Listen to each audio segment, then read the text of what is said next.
Graça e paz, amados. Amém? Eu quero convidar os amados irmãos a abrir a sua Bíblia no livro de Atos, Atos dos Apóstolos. Nós vamos ler no capítulo de número 1, capítulo 1 de Atos dos Apóstolos. Nós vamos ler verso 4, do verso 6, melhor dizendo, ao verso de número 14. Atos dos Apóstolos, se você tem a sua Bíblia, né? Ou se não tem, você pode acompanhar. A leitura vai, eu creio que vai sair aqui. Mas vamos ler a palavra, né? Esse é o tema que nós vamos pensar nessa noite. Alinhados na mesma expectativa. Alinhados é uma das palavras prediletas do pastor Alessandro, né? O que é bom nos contagia, né? O que é ruim também, né? Depois você tira sua própria conclusão. Mas, amados, vamos ler a palavra. Então, os que estavam reunidos lhe perguntaram: Senhor, será este o tempo em que restaures o reino a Israel? Respondeu-lhes: Não vos compete conhecer tempos ou épocas que o Pai reservou pela sua exclusiva autoridade. Mas recebereis poder ao descer sobre vós o Espírito Santo, e sereis minhas testemunhas, tanto em Jerusalém, como em toda a Judeia e Samaria, e até aos confins da terra.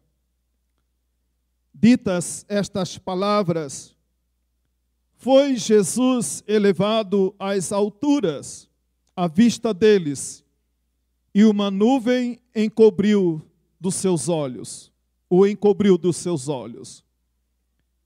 E estando eles com os olhos fitos no céu, enquanto Jesus subia, eis que 2 varões vestidos de branco se puseram ao lado deles e lhes disseram: Varões galileus, por que estáis olhando para as alturas?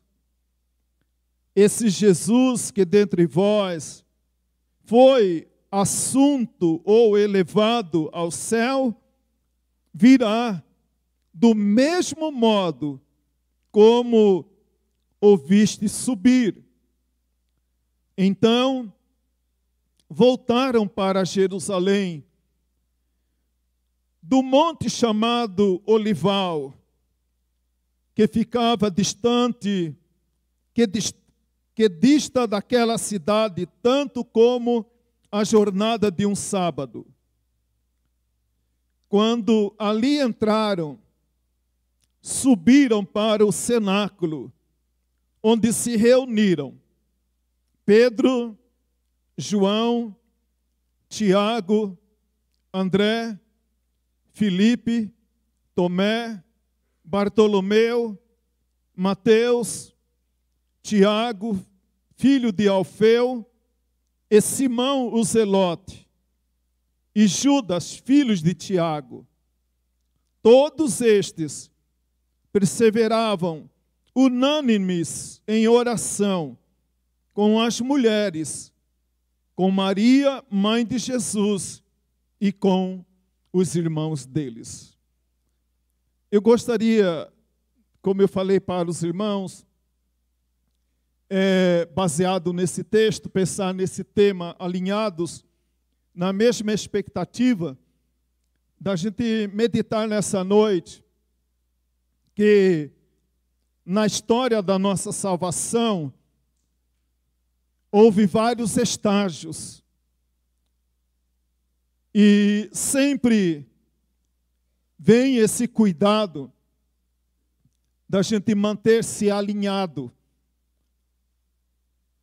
afinado em o mesmo propósito.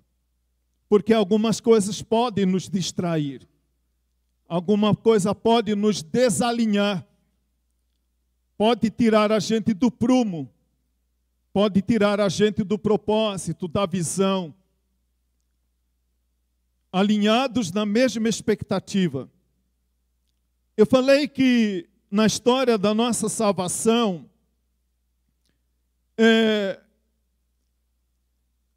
houve um momento de Jesus com eles. Passou um tempo com eles. Depois nós vamos perceber outro tempo, o tempo dos apóstolos, que logo em seguida inicia o período da igreja. Mas quando começa o período da igreja estabelecida, espalhada, agora na terra, lá em Apocalipse capítulo 2, nós lemos uma palavra que deve servir para chamar a nossa atenção, que é as 7 igrejas, ou 7 cartas às 7 igrejas na Ásia, que o nosso irmão João escreveu. E lá, quando ele escreve, ele tem palavras de elogio para aquelas igrejas. Mas também tem palavras que ele percebeu que alguma coisa havia desalinhado, saído do propósito original, estabelecido por Deus. Não é fácil, amado, a gente manter-se alinhado. Eu sempre gosto de dizer que desde quando nós, como seres humanos, experimentamos o pecado, a gente ficou desajustado. A gente ficou desalinhado. E muitas vezes dá trabalho para Jesus nos manter no prumo, nos manter alinhado.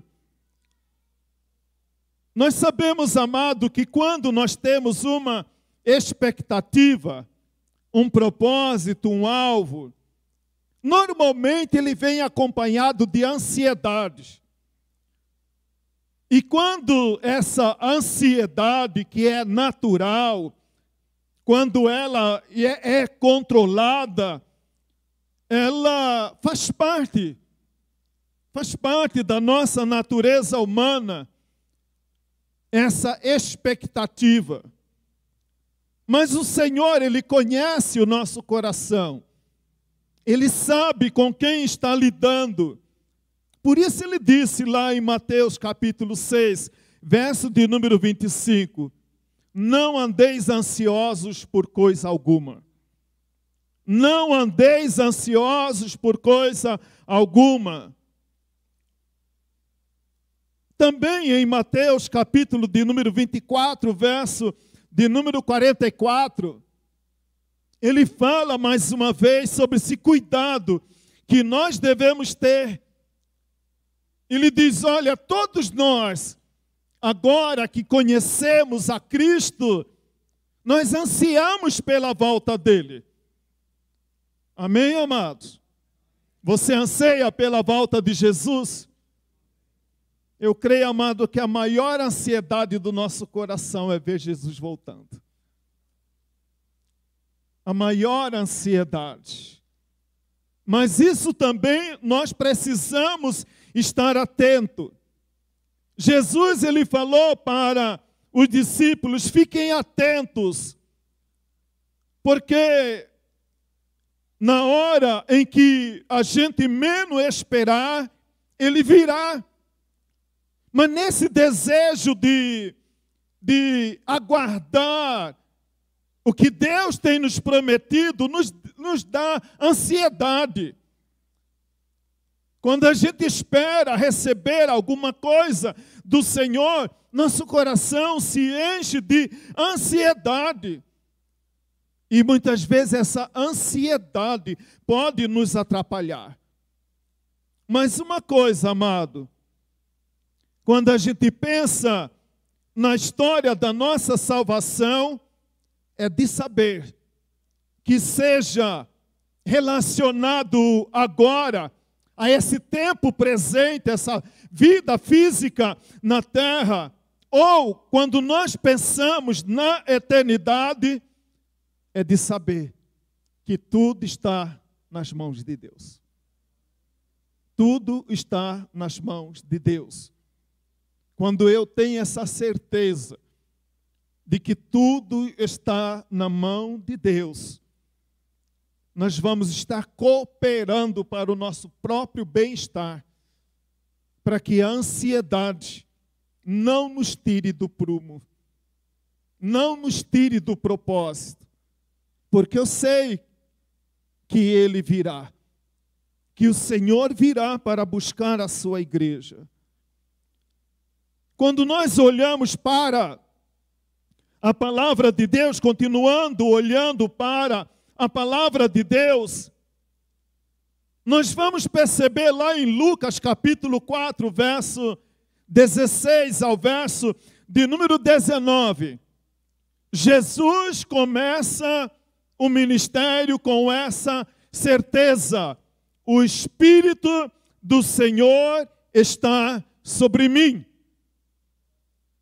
O Espírito do Senhor está sobre mim.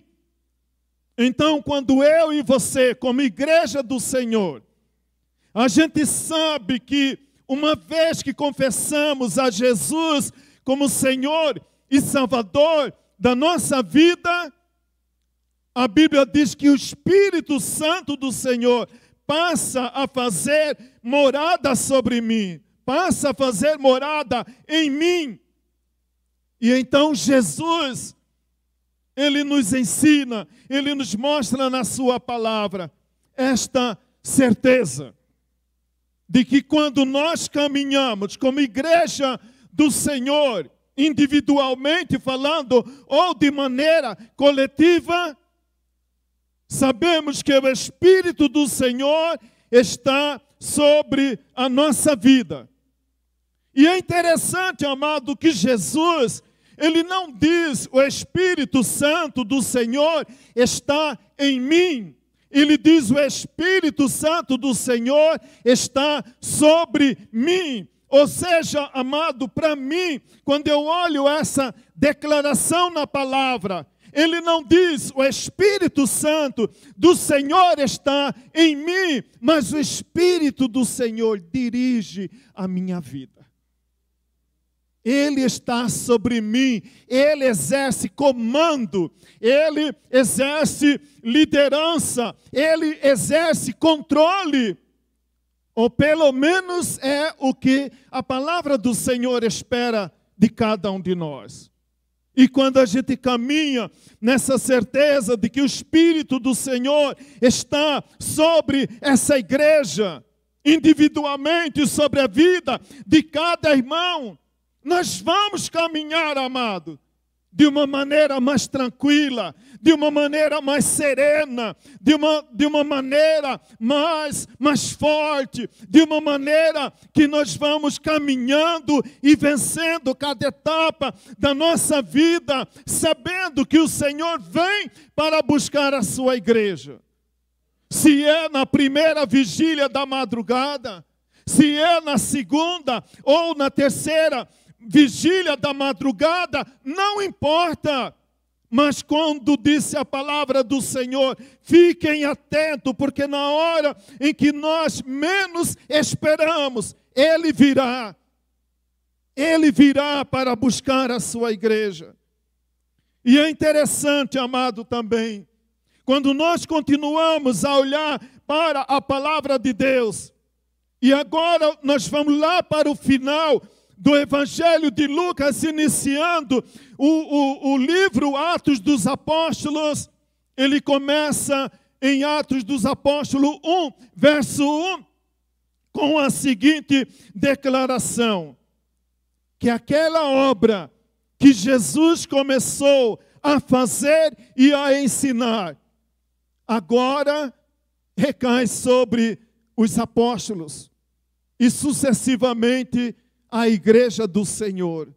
Agora os apóstolos que ele escolheu, que o viram ressurreto com provas incontestáveis, e lhes falou por 40 dias, e lhes determinou: não se ausentem de Jerusalém, esperem pela promessa do Pai.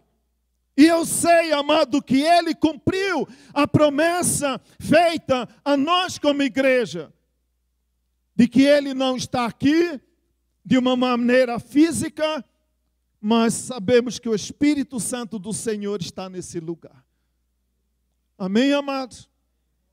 O Espírito Santo do Senhor está nesse lugar. O Espírito Santo do Senhor quer dirigir, continuar dirigindo as nossas vidas. Como eu disse, a igreja passa por vários estágios. Houve o estágio de Jesus, depois veio a época dos apóstolos, depois veio a igreja esparramada pela face da terra. Mas em todos esses estágios da história da nossa salvação, que Deus nos ajude e que Deus continue nos abençoando, para que quando o Senhor virá para buscar a sua igreja, eu e você e cada um de nós, de maneira individual ou de maneira coletiva, nos encontremos alinhados na mesma expectativa, que o Senhor vem para buscar a sua igreja. Não sei a hora, não sei o dia, não sei o ano, não sei nada, mas eu sei que Jesus vem para buscar a sua igreja. Quando nós continuamos a olhar para a palavra do Senhor, Lucas conclui no capítulo de número 24, verso de número 49, conclui da mesma certeza como iniciou, que o Senhor, dirigido pelo Espírito Santo, ele começa dizendo: o Espírito do Senhor está sobre mim. Ele termina com a mesma comprovação, que o Espírito Santo do Senhor estava dirigindo a sua vida. E essa é a vontade do Senhor, até que Ele venha, que nós, como igreja do Senhor, continuemos dirigidos pelo Espírito Santo do Senhor. A minha vontade, ela é falha. A minha vontade é falível, a minha vontade é imperfeita, mas nós descansamos nos braços de um Senhor, cuja vontade é boa, perfeita e agradável. Mesmo quando a gente não entende. Mas a gente, porque confia, a gente descansa. E diz como diz o salmista, né? Descansa minha alma no Senhor. Descansa minha alma no Senhor. Várias coisas, amado, podem nos desalinhar. Várias coisas podem nos tirar desse alinhamento, alinhado com o Espírito Santo do Senhor, alinhado com a palavra do Senhor, alinhados nessa mesma vontade, nesse mesmo propósito. Interessante que Atos capítulo 1, verso de número 8, começa com essa expressão: ao descer sobre vós o Espírito Santo. Interessante, amado, que a palavra do Senhor mostra que assim surgiu a igreja do Senhor. Não deveriam mover uma palha, não deveriam sair do lugar aonde o Senhor manda que eles ficassem, até que do alto fossem revestidos, até que do alto recebessem o Espírito Santo, que ia orientar, que iria dirigir, que ia estar conosco todos os dias, da nossa vida. E termina lá em Atos capítulo de número 28, verso de número 31. Termina a palavra, a história de Atos dos Apóstolos termina dessa maneira. Que eles continuaram pregando o reino de Deus com toda a intrepidez, sem impedimento algum. Porque o Espírito Santo do Senhor estava sobre eles. Sem impedimento algum, eles continuavam da mesma maneira como eles iniciaram. Jesus Cristo, os apóstolos, agora a igreja. Atos capítulo 2, verso 42, verso de número 42 ao 47. E quando a gente olha Atos capítulo 2, verso de número 17. Atos capítulo 2, verso de número 17. Ele diz: derramarei do meu espírito sobre toda a carne. Vossos filhos e vossas filhas profetizarão, vossos jovens terão visões e vossos velhos sonharão. É interessante, amado, aqui a palavra do Senhor declarando: vossos filhos e vossas filhas profetizarão, vossos jovens terão visões e vossos velhos sonharão. No reino de Deus, no propósito de Deus, até os velhos sonham. E não é porque a gente envelheceu que não tem mais sonho. Não tenho mais sonho. Muitas vezes, à medida que a gente envelhece, a gente acha que não, eu não tenho mais sonho. O meu sonho é, daqui um dia, encostar no INSS. Aí eu vou viver de encosto, né? Encostado no INSS, né? E agora não tem mais sonho, esse é meu sonho, né? Mas a palavra do Senhor não diz assim. Agora, amado, eu disse que algumas coisas podem nos desalinhar. Interessante que quando Jesus, ele fala para os seus discípulos que ele ia, mas é que ele ia voltar. Olha a pergunta que eles fazem: será este o tempo? Jesus responde para eles a respeito do tempo. Porque, na verdade, a preocupação maior não deve ser com o tempo. A preocupação maior é como eu vou estar quando ele voltar. Se é hoje, amanhã, daqui a um mês, daqui a um ano, não importa. Então, amado, veja a primeira pergunta dele: será este o tempo? Ele pergunta: por que ficar preocupado com o tempo? Ele diz que ele virá, que ele voltará para buscar a sua igreja. Então, o principal não é saber se vai ser domingo, segunda ou terça. O importante é estar atento, seja hoje, seja amanhã, como ele vai me encontrar. Pronto ou não? Preparado ou não?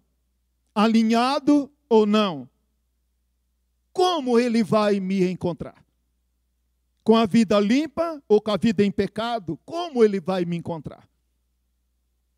Então ele disse para os discípulos: não se preocupem. Se ele virá na primeira vigília, na segunda vigília, na terceira vigília, não importa. Se é meio-dia, ao entardecer, ao meio-dia ou pela manhã, não importa. Porque o que importa, e ele diz aí, no verso de número 7, não vos compete conhecer tempos ou épocas que o Pai reservou pela sua exclusiva autoridade. Há um louvor que, enquanto eu estava meditando nessa palavra para entregar aos irmãos hoje à noite, tem um louvor que diz: não tenha sobre ti nenhum cuidado qualquer que seja, porque somente um já seria muito para você. Imagina ter tanto cuidado, é tanta coisa que a gente quer cuidar, e muitas vezes a gente não dá conta de cuidar nem da gente mesmo. Aí você quer cuidar, tanto cuidado, tanta preocupação. Muitas vezes você não está dando conta de você mesma. Ansiedade por coisa relacionada a você mesmo, a você mesma, já te perturba, já te tira do eixo, já tira você do sério. Imagina uma cabeça preocupada com 1001 coisas. Não tenha sobre ti qualquer cuidado.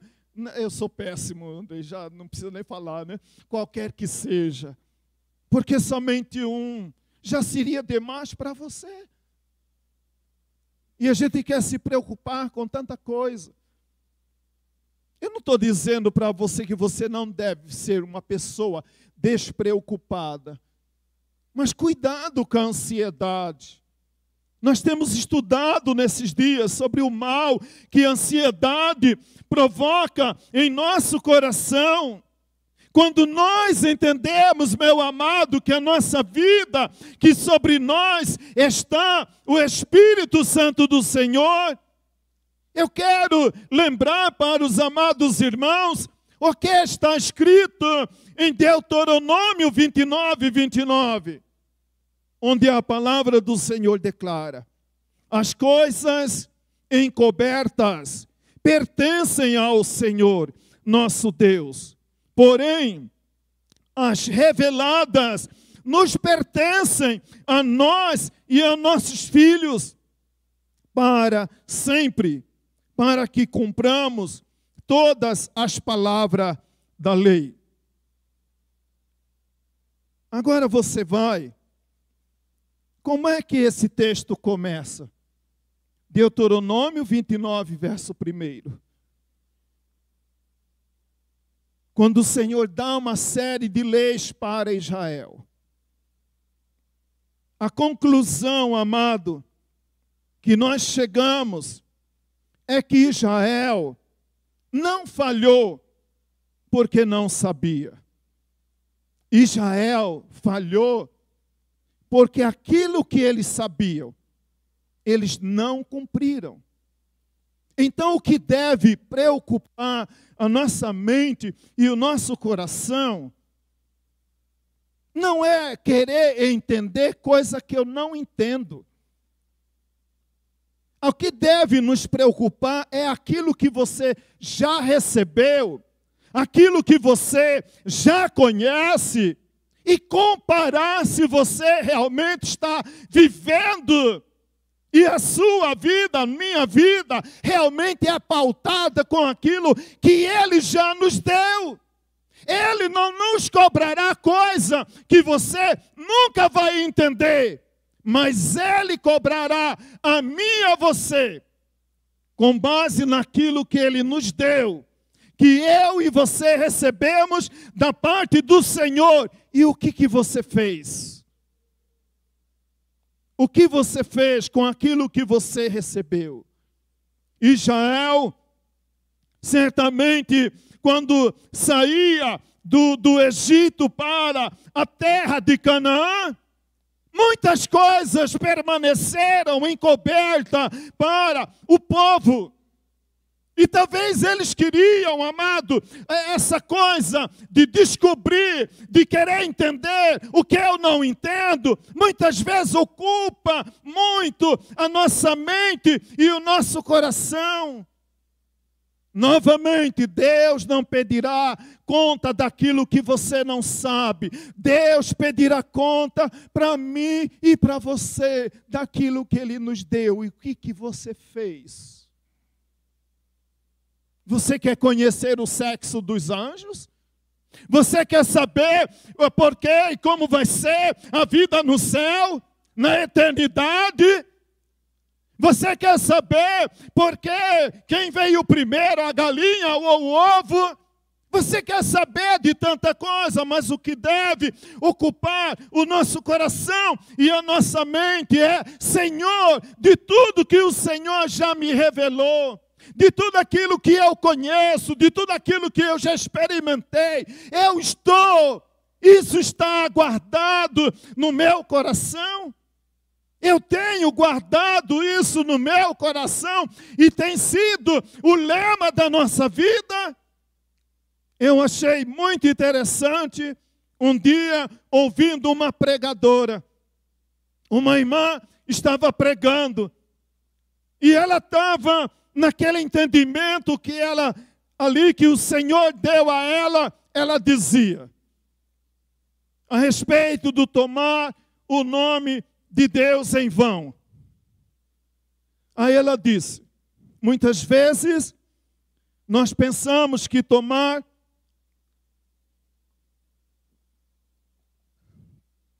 o nome do Senhor em vão é falar toda hora, meu Deus, não posso tomar o nome de Deus em vão. Ela diz: não é essa deve ser a nossa preocupação. Muitas vezes, o nome de Deus se torna em vão na nossa vida, porque com meus lábios eu declaro que eu amo e sirvo ao Senhor, mas a minha vida é totalmente diferente. Isso é tomar o nome de Deus em vão. Tomar o nome de Deus em vão. Israel muitas vezes tinha esse zelo de não tomar o nome do Senhor em vão. Mas o que fez Israel errar o rumo, a sair do alinhamento, de permanecer alinhado no Senhor e na sua palavra, não foi, Israel não pecou, porque não sabia o sexo do anjo, porque não sabia onde era a terra prometida. Eles falharam, porque naquilo que o Senhor deu, eles foram muitas vezes infiéis. Os discípulos perguntam para Jesus: será este o tempo? E aí no verso 8 e o verso 9, vem o segundo ponto da nossa reflexão. Nós precisamos sempre estar ajustando o foco. Quando alguém quer tirar uma boa fotografia, ele tem que ajustar bem o foco. A máquina pode ser muito boa, mas se o foco não tiver devidamente ajustado, aí você fala assim: eu fiquei feia, tira outra, né? Não, essa aqui não, apaga, né? Porque o foco não estava devidamente ajustado. E muitas vezes, amado, nós precisamos parar para que o nosso foco seja ajustado, para que a gente permaneça alinhado nessa mesma expectativa, na expectativa da volta do Senhor. Interessante que aí, nessa pergunta que os discípulos fizeram para Jesus, eles perguntaram: é nesse tempo que o Senhor vai restaurar o reino a Israel? Qual é o erro dessa pergunta também? É que Israel, ele achava que eles era o foco principal. Eles acharam que tudo agora, antes, durante o tempo em que eles estavam ali, o reino, o domínio político, ideológico, quem reinava? O Império Romano. Então eles, quando perguntam: é agora que o Senhor vai destruir Roma? E agora Israel vai ser a nação do mundo. Para os discípulos, o desejo, o propósito apontava para eles. E nada, amado, aponta para mim e para você. Tudo é dele, por ele e para ele são todas as coisas. O que ele tinha de mais precioso para me dar, ele já me deu, que é a certeza da vida eterna em Cristo Jesus, nosso Senhor. Não importa o reino desse mundo. Mas Israel ainda estava com o foco que precisava ser ajustado. O alvo não era terreno, o alvo é espiritual. O reino era o foco principal. O reino é mais amplo. Nele cabe Jerusalém, toda a Judeia, Samaria e os confins da terra. Interessante que Jesus, quando pergunta, eles perguntam para Jesus, é hoje, é nesse tempo que o Senhor vai restaurar o reino a Israel. Ele parece que ignora a pergunta e fala, o foco não é esse, a razão não é essa, o fundamento não é esse. Se vocês querem entender o propósito de Deus e manter-se alinhado na expectativa de Deus, saiam de onde vocês estão e comece a proclamar o meu nome por toda a Jerusalém. Alcance toda a Judeia, a Samaria. Amado, muitas vezes nós também podemos ficar preocupados se Deus vai restaurar o Brasil. Nós oramos, amado, para que Deus restaure o Brasil. Mas o coração nosso deve sempre ser lembrado. O meu reino é eterno. Eu não sou desse mundo. Eu não sou desse mundo. Quantas pessoas aí, será que alguma coisa vai mudar no Brasil? Israel estava agora desalinhado. E tem muitas vezes, amado, vai surgindo coisa na nossa vida para nos desalinhar, para nos tirar da presença do Senhor, para nos distanciar de Deus e os seus propósitos para a nossa vida. Mas se eu e você, amado, cremos e confiamos que nossa vida está na mão de Deus e que o Espírito Santo do Senhor está sobre mim, venha o que vier, aconteça o que acontecer, a minha expectativa não está nesse mundo. A minha expectativa está no reino que Jesus foi preparar. E que um dia Ele disse que voltará e me buscará e me levará e estarei com Ele e lá não haverá mais pranto, não haverá mais dor, não haverá mais fome, não haverá mais separação, não haverá mais morte. Porque um novo céu e uma nova terra está preparado para mim e para você.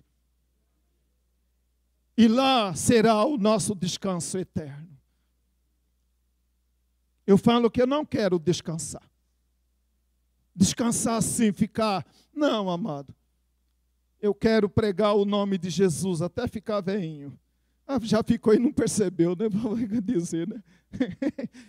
Se você falar isso de mim, eu vou botar a mão na sua cabeça para você orar por você.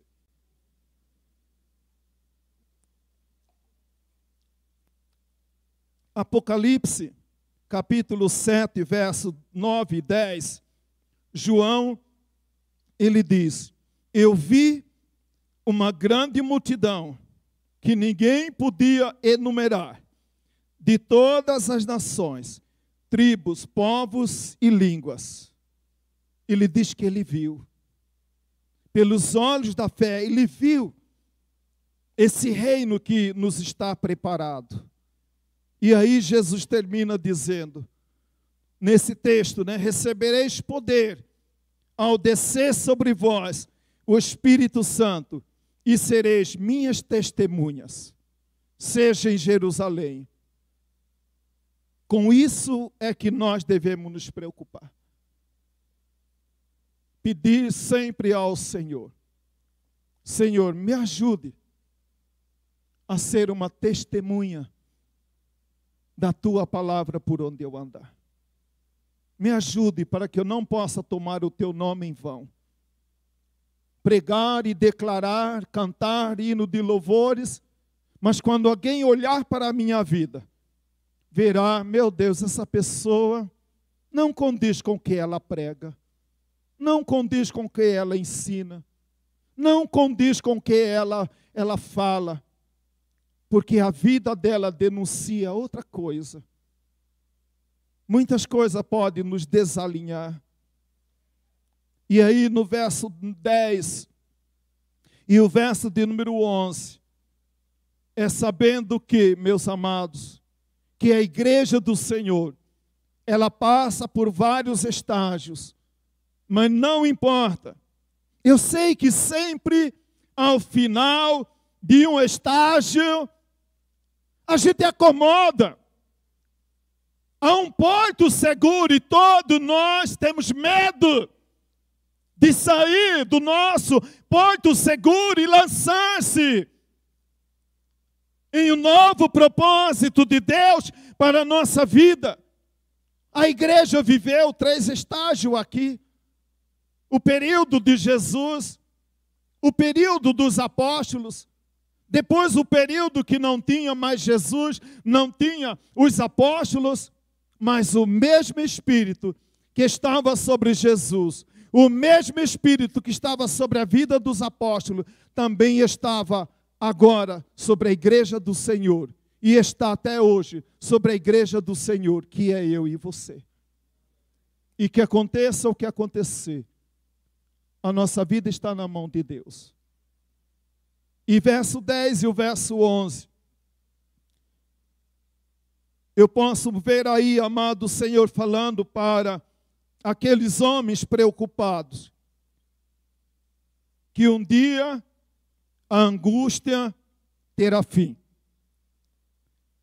Eles estavam parados, anestesiados, contemplativos, quando viram Jesus subir aos céus.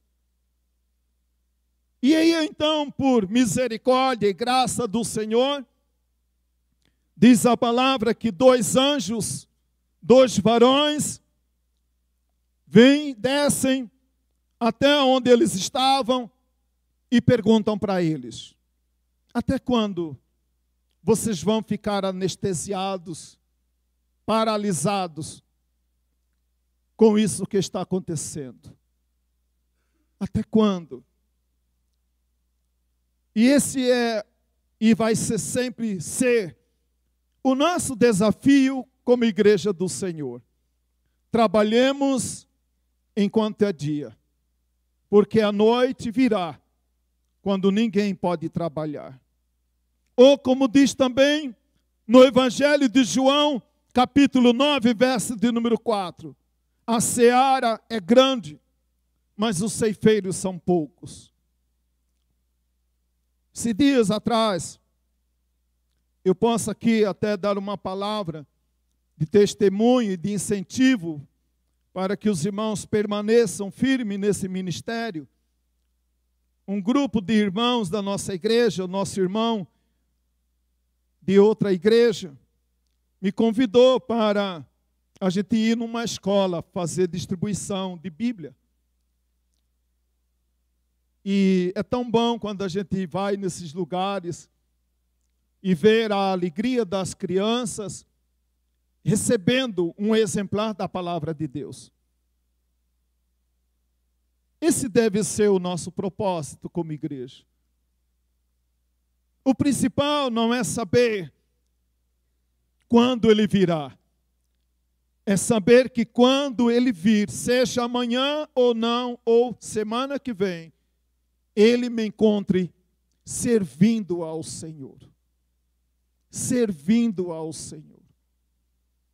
Muitas pessoas, amados, foram chamadas, capacitadas para servir ao Senhor. E talvez você está perguntando, quando Jesus virá? Eu quero dizer para você, essa não deve ser a nossa principal preocupação. É que não importa quando Jesus virá para buscar a sua igreja. Seja agora, ou seja daqui a 5 ou 10 anos. Mas vai me encontrar servindo ao Senhor. E alinhado com Deus e a igreja, nessa mesma expectativa. De como eu iniciei, assim eu vou terminar. Para a honra e glória do nome de Jesus. Lucas capítulo 12. Verso de número 37 ao verso de número 38, Jesus diz assim: bem-aventurados aqueles servos, a quem o Senhor, quando vier, os encontre vigilantes. Em verdade vos afirmo, que ele há de cingir-vos, dar-lhes lugar à mesa, e aproximando os servirá. Quer ele venha na segunda ou na terceira vigília da noite, bem-aventurados serão todos aqueles que, quando ele vier, encontre vigilantes. Muitas vezes, amado, nós vigiamos contra o pecado algum tempo da nossa vida, mas de repente costumes anteriores, quando a gente era ímpio e não havia experimentado o amor e a graça da salvação, de repente vai voltando na nossa vida. E as velhas práticas vão retornando. Mas Jesus está dizendo, bem-aventurado, que aquele que quando ele voltar, vos encontre vigilante, atento, pronto, preparado. Manter-se alinhado, arrumado, aprumado, nessa expectativa é o que importa, e não o como, quando ele vem para buscar a sua igreja. Quando nós vamos ao médico, e alguma coisa que talvez você percebeu em se tratando da sua saúde física ou emocional, ele vai prescrever alguns medicamentos que você deve fazer uso. Mas uma das coisas que ele vai dizer para você, alimente-se bem. Como é que você tem se alimentado? Jesus, depois de tirar todas as dúvidas, aí a Bíblia diz, olha aí para o verso de número 12, ao verso de número 14 de Atos 1. Eles voltaram para Jerusalém e continuaram servindo ao Senhor. Atos capítulo 2, verso 42 ao verso de número 47. E perseveravam na doutrina dos apóstolos, e na comunhão, e no partir do pão, e nas orações. Em cada alma havia temor. E muitos prodígios e sinais eram feitos por intermédio dos apóstolos. Todos os que creram estavam juntos e tinham tudo em comum. Tinham tudo em comum. Havia um só propósito, um só desejo, um só pensamento. Eles estavam se alimentando, a sua alma, o seu espírito. E a Bíblia diz então que eles vendiam as suas propriedades e bens e distribuindo o produto entre todos, à medida que alguém tinha necessidade. Diariamente perseveravam, unânimes no templo, partiam o pão de casa em casa, tomavam as suas refeições com alegria e singeleza de coração, louvando a Deus e contando com a simpatia de todo o povo. Enquanto isso, acrescentava-lhes o Senhor, dia a dia, os que ia sendo salvo. O nosso desejo é que Deus continue nos ajudando e nos abençoando. Durante esse mês de outubro, nós pensamos e agradecemos, nos alegramos nos 40 anos da nossa igreja aqui em Ponte Lacerda. E agora estamos terminando o mês de outubro. E que Deus continue nos ajudando e nos abençoando, para que esse Espírito Santo do Senhor, que esteve sobre a vida de Jesus, que esteve sobre a vida dos apóstolos, que esteve sobre a igreja primitiva e que está sobre nós, que ele permaneça no nosso meio e que nós permaneçamos debaixo do Espírito Santo do Senhor. E quando nós temos essa certeza, que nós continuamos, que o Espírito Santo do Senhor está sobre nós, certamente nós vamos cair na graça do povo, nós vamos cair na graça de Deus, e Deus vai acrescentar cada dia neste lugar pessoas que serão de maneira tão natural, virão e confessarão a Jesus como Senhor e Salvador aqui nesse lugar, para a glória de Deus Pai.